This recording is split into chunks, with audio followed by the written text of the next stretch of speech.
Salut à tous, on se retrouve pour une nouvelle vidéo sur la chaîne les gars. Donc aujourd'hui, avant de vous laisser avec la vidéo, je voulais vous parler d'une chose. En fait, cette semaine, il n'y a pas eu entraînement ni match parce qu'en fait, le coach est toujours blessé, comme vous le savez. Et le second coach, enfin notre pote qui devait nous coacher, pendant que le premier coach arrive, enfin, c'est compliqué. En fait, il y avait le Covid.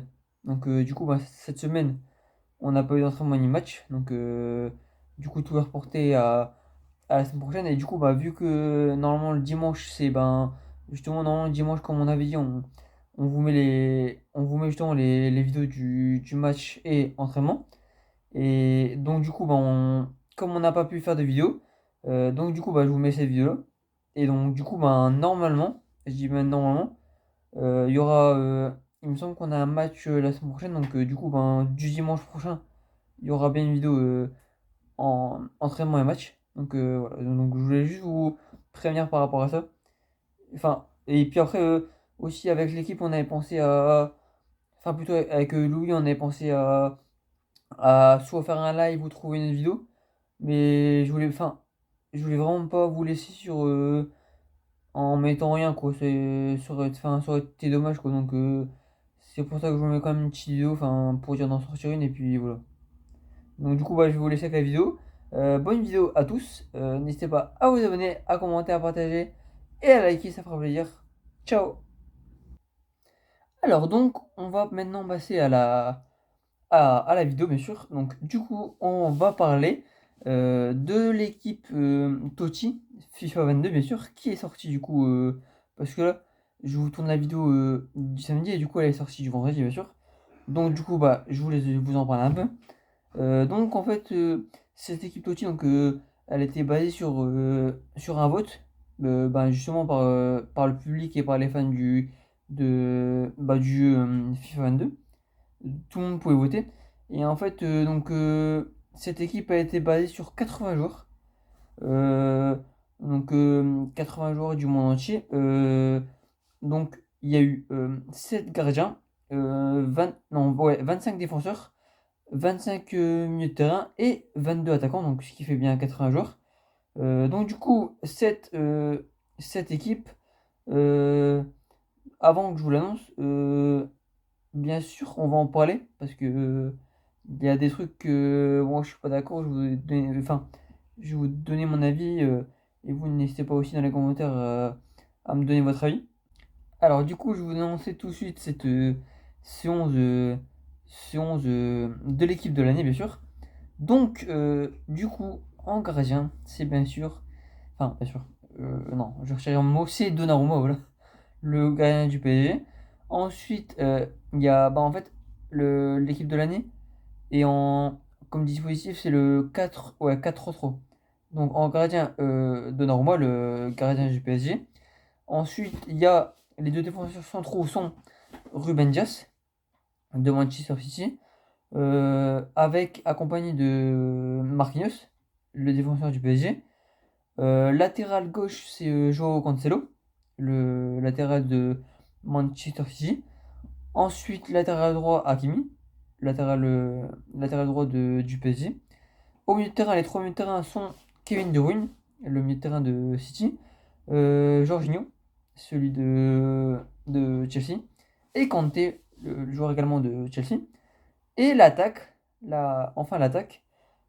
qui est composée à gauche de Kylian Mbappé, le joueur du PSG.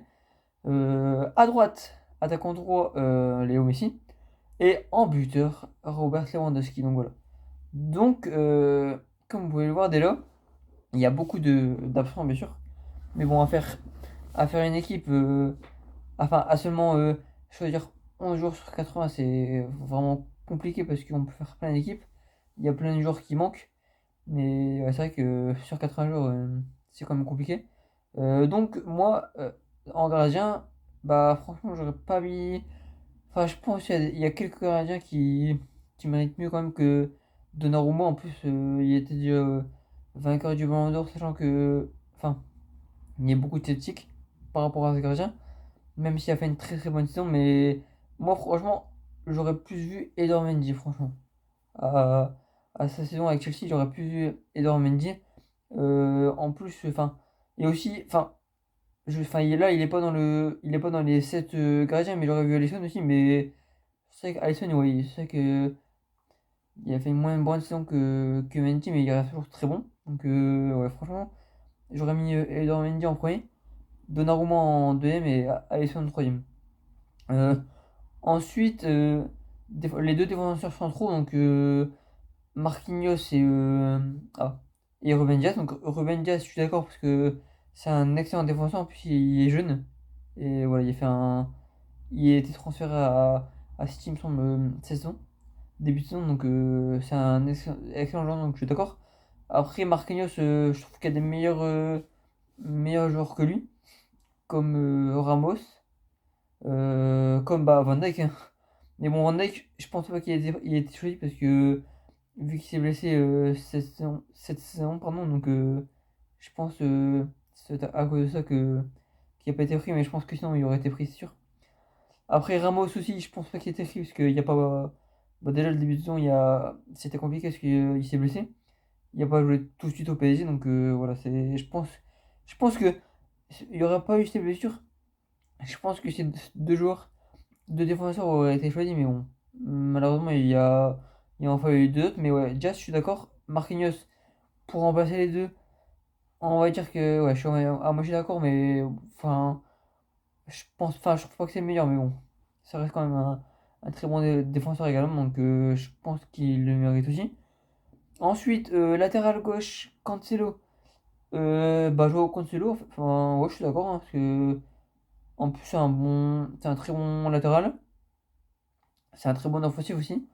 Ouais, c'est un très bon, ouais, je suis d'accord aussi, hein. Enfin, je suis en train de réfléchir, mais peut-être peut-être que je sais pas, peut-être que la concurrence avec Robertson, peut-être en latéral gauche, parce que Robertson il est très bon aussi, donc ouais, peut-être.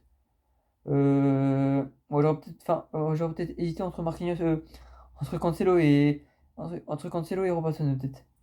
Mais c'est vrai, Cancelo a fait une très bonne saison, ouais. Ensuite, latéral droit, Hakimi. Hakimi, je suis d'accord parce que c'est un très très bon latéral, en plus il est jeune.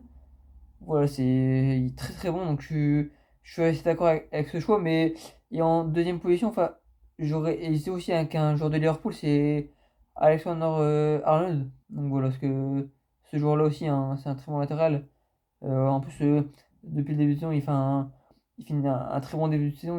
Voilà, il marque, il fait des passes D, enfin voilà. Il a un bon rôle, donc ouais, j'aurais hésité entre ces deux-là. Mais c'est vrai que Hakimi, je suis assez d'accord avec ce choix-là aussi. Ensuite, milieu de terrain, Kevin De Bruyne. Donc, Kevin De Bruyne, ben, franchement, il n'y a rien à dire, hein. Il n'y a pas d'hésitation. Il y a pas d'hésitation, pardon. Voilà. De Bruyne, c'est un monstre. Donc, voilà, il le mérite entièrement. Kanté, bah, de toute façon, Kanté, il n'y a rien à dire aussi, hein, franchement. Que voulez-vous dire de Kanté? Enfin, il n'y a pas de question à poser. Enfin, voilà. Ensuite, Jorginho, je trouve il le mérite aussi. Mais je pense que si Pogba n'aurait pas été blessé en début de saison, je pense qu'il y aurait pu, ouais, il y aurait pu concurrencer avec Jorginho. Après, Jorginho, ça reste un excellent militaire en Russie. En plus, il est bon en récupération. Il va de l'avant, donc il fait des bonnes passes. Donc, ouais, franchement, c'est mérité. Mais si Pogba il aurait pas été blessé, je pense qu'il y aurait eu de la concurrence entre les deux. Donc, voilà. Et ensuite, enfin, on va passer à l'attaque. Alors, l'attaque, Kylian Mbappé à gauche, ouais. Donc Kylian Mbappé, bah après, enfin, je peux pas vraiment vous donner d'avis là-dessus parce que c'est mon, enfin, c'est mon joueur préféré, donc je pense que, enfin, je pourrais pas être, comment dire. Mais en fait, enfin, forcément pour moi vu que c'est mon préféré joueur, ben forcément je le mettrai ouais, mais après, enfin. Franchement, il a fait une très bonne saison. Euh, je suis étonné qu'il n'ait pas allé plus loin dans le classement du Ballon d'Or cette année. Voilà, enfin, je pense pas qu'il aurait gagné, mais enfin, voilà, j'étais déçu. Mais là, c'est bien qu'il soit dans le 11 sur FIFA 22 parce que franchement, c'est mérité. Il a fait, bah, depuis des saisons, il est toujours. De toute façon, Mbappé est toujours excellent, hein. Il fait toujours de très bonnes saisons, donc pour moi, c'est mérité en tout cas. Après, qui aurait pu les concurrencer cette année, ben Ronaldo, parce que des fois il joue attaquant gauche. Mais c'est vrai que Ronaldo il peut jouer buteur aussi, donc je sais pas trop. Mais c'est vrai que ouais, enfin, franchement, qui aurait pu le concurrencer, je vois pas trop, hein, mais peut-être Ronaldo à la rigueur, si vous mettez âgé. Mais après, je suis en train de réfléchir, mais je vois pas d'autres joueurs. Ensuite, Léo Messi. Bon, après, c'est pareil, Léo Messi, je suis pas trop d'accord avec ça, parce que franchement, Léo Messi, depuis le début de saison, il fait rien. Depuis que. Enfin, voilà, c'est un peu méchant ce que je veux dire, mais Léo Messi, depuis le début de saison. Enfin, après, certes, ça reste un des meilleurs joueurs du monde, voilà. Ça reste un très grand joueur, mais pour moi, c'est. Enfin, si on regarde son début de saison, depuis qu'il est au PSG, voilà, il a pas fait grand-chose, donc. Pour moi, c'est pas mérité du tout qu'il bah, déjà qu'il y ait le Ballon d'Or et qu'il soit encore dans les 11 voilà, dans le 11 Totti. Donc ouais, pour moi, c'est pas mérité. Après, qu'il y aurait eu d'autres à sa place, bah pardon, Salah, Mohamed Salah. Mohamed Salah, il mérite carrément mieux sa place que, que Messi, hein, franchement. Après, Sadio Mané aussi, hein, il aurait pu être dedans. Ouais, je pense à ça. Sadio Mané, il aurait pu concurrencer aussi Mbappé. Donc franchement, moi j'aurais mis ça à la place de Messi, ouais. Et ensuite devant Robert Lewandowski, bah franchement, c'est amplement mérité, hein. Il a fait une saison incroyable. De toute façon, depuis quelques saisons, il enchaîne, enfin, il a plus de 30 ou 40 buts par saison. C'est franchement, c'est un monstre. Il n'y a rien à dire, c'est amplement mérité qu'il soit là. Après, il aurait pu. Moi, après, franchement, bah, il aurait pu avoir Benzema aussi. Enfin, Benzema, je l'aime pas personnellement, mais ouais, je trouve qu'il est bon. Après, il aurait pu avoir Benzema aussi en buteur, Ronaldo en buteur, ouais, comme je disais. Mais c'est pareil, Benzema et Ronaldo, franchement, cette saison, enfin, ils sont pas devant Lewandowski. Donc, franchement, ouais, pour moi, Lewandowski, ouais, c'est un peu, il mérite, hein, il mérite sa place, franchement. Donc, voilà. Donc, voilà, donc. Voilà, on a parlé un peu du 11 de cette année, hein. Franchement, il y a quand même. Moi, face à cette équipe, je suis quand même un peu sceptique parce que il y a certains joueurs qui. Enfin, après, c'est juste mon avis, hein. Je suis pas journaliste, je suis pas celui qui vote. Enfin, voilà, c'est juste mon avis en tant que fan de foot. Mais franchement, il y a quelques joueurs qui, pour moi, ne méritent pas leur place par rapport à d'autres. Mais après, voilà, c'est comme ça, c'est le vote du public, hein. Donc, forcément, s'il y a eu cette équipe, c'est que bah, il y a beaucoup de fans qui ont voté pour justement ces joueurs-là. Donc, voilà. Donc, voilà. Donc, nous, bah, n'hésitez pas à me dire dans les commentaires bah, ce que vous avez pensé de cette équipe, si vous êtes d'accord avec moi, si vous êtes d'accord qu'il y a des joueurs qui ne devront pas être dedans et il y a des joueurs qui devront être dedans. Donc, voilà.